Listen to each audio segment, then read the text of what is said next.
Hello बच्चों, चलिए प्रश्न को पढ़ते हैं। इसमें लिखा है कि इलेक्ट्रॉनों का एक किरण समूह परस्पर लंबवत विद्युत और चुंबकीय क्षेत्रों में से अविच्छिप्त चला जाता है। यानी कि बच्चों, परस्पर लंबवत विद्युत और चुंबकीय क्षेत्र है, उसमें से एक इलेक्ट्रॉनों का समूह है, वो अविच्छिप्त चला जाता है। यानी कि उसका जो गति का मार्ग है बच्चों, वो परिवर्तित नहीं होता है। तो यदि विद्युत क्षेत्र को बंद कर दिया जाए, तो अब चुंबकीय क्षेत्र को अपरिवर्तित रखा जाए तो इलेक्ट्रॉनों का पथ होगा। बच्चों, अगर अब विद्युत क्षेत्र को केवल बंद कर दिया जाए और वहां पर केवल अब चुंबकीय क्षेत्र हो और वो भी अपरिवर्तित रहे, तो इलेक्ट्रॉनों का पथ क्या होगा, वो हमें बताना है बच्चों। तो पहला विकल्प दिया गया है कि एक दीर्घ वृत्तीय कक्षा में, और बच्चों दूसरा दिया गया है एक वृत्तीय कक्षा में, अगला दिया है बच्चों एक परवलयिक कक्षा में, और दिया है बच्चों एक सीधी रेखा में। तो चलिए बच्चों, सबसे पहले अपने प्रश्न की मूल अवधारणा देख लेते हैं। बच्चों, जब कोई गतिमान आवेश जो है वो चुंबकीय क्षेत्र में प्रवेश करता है, तो उस पर एक चुंबकीय बल लगता है।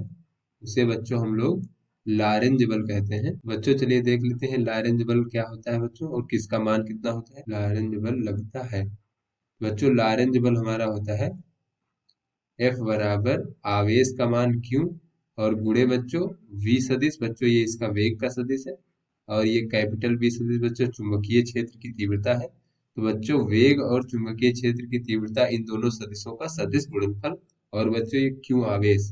तो इस प्रकार से बच्चों ये हमारा लारेंज बल होता है।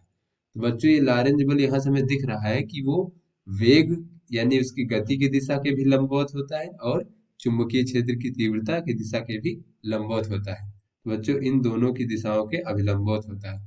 तो बच्चों अगर बल की दिशा हमें ज्ञात करनी हो, तो हम अपने दाएं हाथ की चारों उंगलियों को उसके गति की दिशा यानी वेग की दिशा में फैलाएंगे, फिर उस चारों उंगलियों को जो है चुंबकीय क्षेत्र की दिशा की ओर मोड़ेंगे। तो बच्चों जो अंगूठे की दिशा होगी, वो हमारा इस पर लगने वाले लारेंज बल की दिशा होगी। चलिए अपने प्रश्न को हल करते हैं बच्चों। तो यहाँ पे प्रश्न में कहा गया है कि परस्पर लंबवत विद्युत क्षेत्र और चुंबकीय क्षेत्र है। बच्चों ये मान लीजिए ये हमारा वैद्युत क्षेत्र है और इधर जो है हमारा चुंबकीय क्षेत्र है।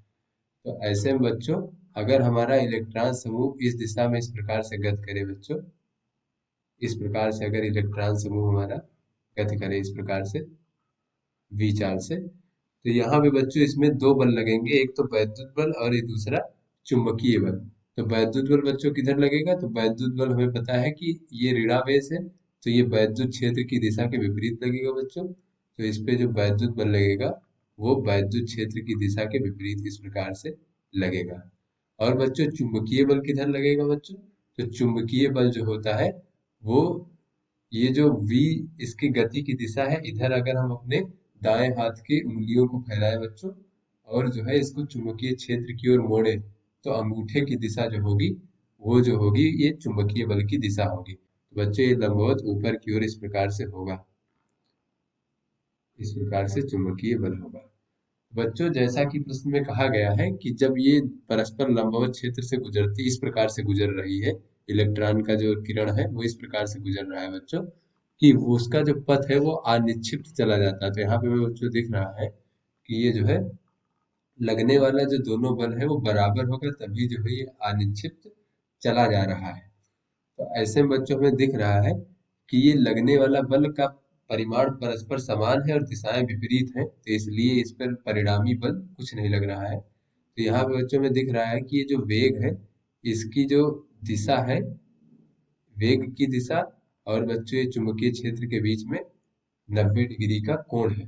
बच्चों यहाँ पर जो चुंबकीय बल लग रहा है एफ वी बराबर, उसकी बात करें अगर हम, तो ये हो जाएगा हमारा Q V V sine theta. तो ये हो जाएगा बच्चों साइन 90 डिग्री।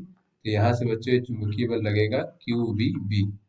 बच्चों इसकी जो दिशा है, ये हमारी गति की दिशा के लंबवत है। तो बच्चों कहा जा रहा है कि अगर जो है हमारा चुंबकीय जो वैद्युत क्षेत्र है उसको बंद कर दिया जाए, तो बच्चों अगर वैद्युत क्षेत्र को बंद कर दिया जाएगा यानी हटा दिया जाए, तो इस पर जो ये वैद्युत बल लग रहा है ये भी हट जाएगा। तो इस स्थिति में केवल जो है इसमें जो है चुंबकीय बल लगेगा, और चुंबकीय बल जो है वो गति की दिशा के अभिलंबवत है। तो और इसका मान जो है ये नियत है। तो जब एक नियत बल गति की दिशा के अभिलंबवत लगता है तो कण जो है वृत्तीय गति करता है। कैसे बच्चों वृत्तीय गति करता है? तो बच्चों ये जो चुंबकीय बल है ये इसकी गति की दिशा के अभिलंबवत है।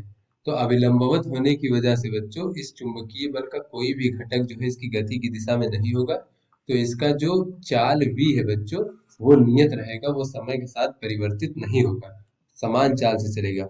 किंतु बच्चों इसके जो चलने की दिशा है उसको ये बल हमेशा बदलता रहेगा और ये इसको एक वृत्तीय पथ पर इस प्रकार से बच्चों वृत्तीय पथ पर लेकर जाएगा। तो यहाँ पे बच्चों हमें पता है कि वृत्तीय पथ पर जब कोई कण गति करता है तो उस पर एक अभिकेंद्र बल लगता है जिसकी दिशा हमेशा केंद्र की ओर होती है। तो बच्चों इस प्रकार से केंद्र की ओर इसकी दिशा होगी और गति की दिशा के अभिलंब होगी।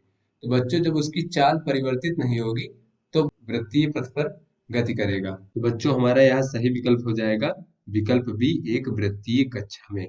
तो आशा करते हैं बच्चों ये आपको समझ में आ गया होगा। धन्यवाद।